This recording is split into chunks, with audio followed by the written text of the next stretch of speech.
Passons à l'eau avec vous, le stress hydrique, il va falloir commencer à travailler dessus.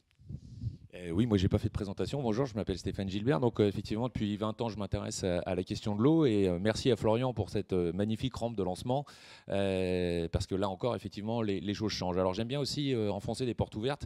Et il faut bien comprendre que dans l'industrie, d'une manière générale, mais particulièrement dans l'agroalimentaire, l'eau, elle est vraiment essentielle. Elle est utilisée quotidiennement pour laver, pour rincer, pour dissoudre, pour diluer, pour chauffer, pour cuire, pour refroidir. En tant qu'ingrédient, matière première, fluide thermique des utilités, l'eau, elle est vraiment au carrefour de toutes les activités industrielles de l'agroalimentaire. Et effectivement, on vient d'un monde où l'eau, elle est vécue comme inépuisable, inaltérable et gratuite, grâce au confort infini qu'a l'eau d'adduction potable par réseau. On a tous, moi j'ai eu la chance de vivre dans un monde où j'ouvre le robinet, j'ai une eau de qualité, je tire la chasse d'eau, je ne suis pas responsable des déchets. Mais finalement, ça fait croire que l'eau, elle est inépuisable, inaltérable et gratuite. Et ça, c'est terminé. Et c'est terminé aujourd'hui et c'est terminé ici.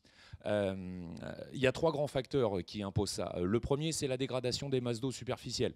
Alors désolé, il faut annoncer quelques mauvaises nouvelles, et c'est pas moi qui le dis, c'est l'Europe. 90% des masses d'eau en Europe sont contaminées par des polluants organiques persistants. Des résidus de pesticides, de médicaments, de plastifiants. C'est lié au fait que depuis la fin de la Seconde Guerre mondiale, on a inventé 100 000 produits chimiques à peu près. Et que ces produits chimiques, on les a diffusés partout.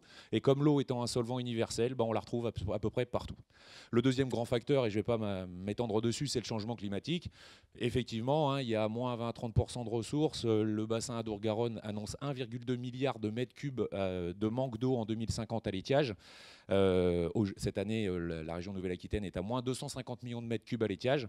Bien sûr, on ne va pas faire ça entre maintenant et 2050. Il va y avoir des épisodes. Ça veut dire que dans 3-4 ans, il pourrait manquer 600, 700 millions de mètres cubes à l'étiage en Nouvelle-Aquitaine. Là, on choisit si on refroidit les centrales nucléaires, si on alimente les Landes, première région agricole d'Europe, ou si on alimente le particulier à Bordeaux avec une eau potable. Donc effectivement, ça risque de poser problème. Le troisième grand phénomène qui induit une pression anormale sur l'eau, c'est effectivement l'urbanisation et la croissance démographique. 1,2 milliard à la fin de la Seconde Guerre mondiale, bientôt 8 milliards, ça pose problème. Il faut bien comprendre que le stress hydrique, c'est pas il n'y a pas d'eau. Le stress hydrique, c'est je consomme trop d'eau par rapport à ce que j'ai disponible. Et que l'eau, c'est particulièrement local et particulièrement temporel. C'est pour ça qu'on parle d'étiage, etc. Et donc là, on fait face à un vrai problème. Donc inépuisable, inaltérable, on a vu, ça n'existe pas. Le troisième, c'est gratuite. Là non plus, ça n'existe pas. Pour l'industrie, l'eau, elle est extrêmement coûteuse. L'eau, elle est extrêmement coûteuse parce que c'est du CAPEX, capital expense, donc il faut que j'achète des tuyaux. Plus le tuyau est gros et plus ma station d'épuration elle est grosse, et plus ça me coûte cher en génie civil. Après, c'est de l'OPEX, de l'operational expense, parce que plus j'ai de l'eau, ça fait quand même 1 tonne au mètre cube, ça paraît tout con, mais ça veut dire qu'il faut beaucoup d'énergie pour la balader, etc. Et donc ça coûte beaucoup d'argent en termes d'operational expense. Et puis l'eau et l'énergie, en fait, en industrie, c'est quasiment la même chose. Et très très très souvent, le coût apparent de l'eau n'est pas très bien documenté dans les comptes de résultats.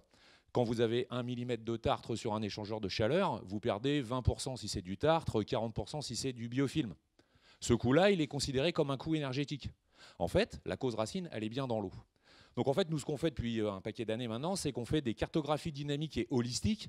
On fait des jumeaux numériques, en fait, du cycle de l'eau des grandes usines, les plus grandes d'Europe, pour pouvoir effectivement où sont la performance des usages. Parce que je rejoins Kevin sur un point, c'est qu'en ce qui concerne la chimie du traitement des eaux, quasiment tout a été inventé. Les techniques membranaires permettent de vous partez d'à peu près n'importe quel fluide et vous obtenez de l'eau ultra pure. Il y a des usines, il y a des immeubles à Singapour qui tournent en circuit fermé, quasiment.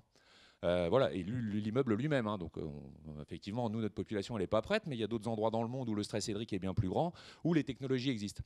Par contre, ce qui est absolument décisif aujourd'hui, c'est la performance des usages. Et donc c'est pour ça qu'on a besoin de la data en très grand nombre, c'est pour mieux comprendre les usages. Parce que comme on vient d'un monde où c'est inépuisable, inaltérable, gratuit, on ne s'est pas posé la question de la performance de chacun des usages. Et donc il va se passer tout un tas de transformations pour l'industrie. Elle est déjà en cours, il n'y a qu'à demander à ceux qui sont à côté de Guéret, qui se sont vus amener de l'eau en camion alors qu'ils se pensaient à l'abri. Eh bien, en fait, ce qui va se passer, c'est qu'effectivement, on a besoin de la data pour comprendre au mieux les usages et pouvoir les réorganiser. Parce que faire mieux ne sera pas suffisant. Il va falloir faire différemment. Il n'est pas question de faire moins 10% d'économie d'eau. L'objectif, c'est de faire moins 50, moins 60, moins 70% d'économie d'eau sur les grands sites industriels, parce que c'est comme ça qu'ils pourront continuer à tourner de manière permanente demain. parce que sinon, effectivement, les écueils que l'on va affronter concernant l'accès à l'eau, le fait qu'on ne puisse plus disposer en quantité et en qualité suffisante d'une eau disponible toute l'année, va induire des conflits d'usage relativement importants entre les différents acteurs de la société civile, l'État, l'énergie, les acteurs industriels et puis la population. C'est un vrai enjeu pour nos sociétés, dont on parle relativement peu, mais c'est bien là, effectivement, que sera une partie de la solution. Moi, je suis un optimiste, effectivement, c'est la réalité. Donc on peut nier la pluie, maintenant elle existe quand même. Donc cette réalité-là, on va la prendre. C'est une évidence, c'est pas moi qui le dis, c'est le rapport de l'ONU, moins 40% du PIB mondial si rien ne change d'ici 2035. La production céréalière qui est en danger dans 35% de son volume total d'ici 2040. La Banque mondiale, etc. Tout le monde y va de son papier à l'heure actuelle sur, attention, il y a un gros problème, c'est que le changement climatique est en train de changer le cycle de l'eau, que le cycle de l'eau, il est complètement... En fait, on l'a intégré complètement dans nos industries et dans nos activités. C'est tout à fait normal. Ce cycle de l'eau change et il va falloir qu'on s'adapte. Et pour s'adapter, la meilleure voie et la seule a priori, ce n'est pas vraiment des nouvelles technologies, en tous les cas pas de traitement de l'eau, mais plutôt sur la data, comment on la collecte, comment on l'étudie et comment on arrive à faire de la performance des usages industriels de l'eau en ce qui concerne l'agroalimentaire pour lui permettre d'être beaucoup plus sobre, puisque certainement que l'une des solutions, ce sera une des solutions vers la sobriété.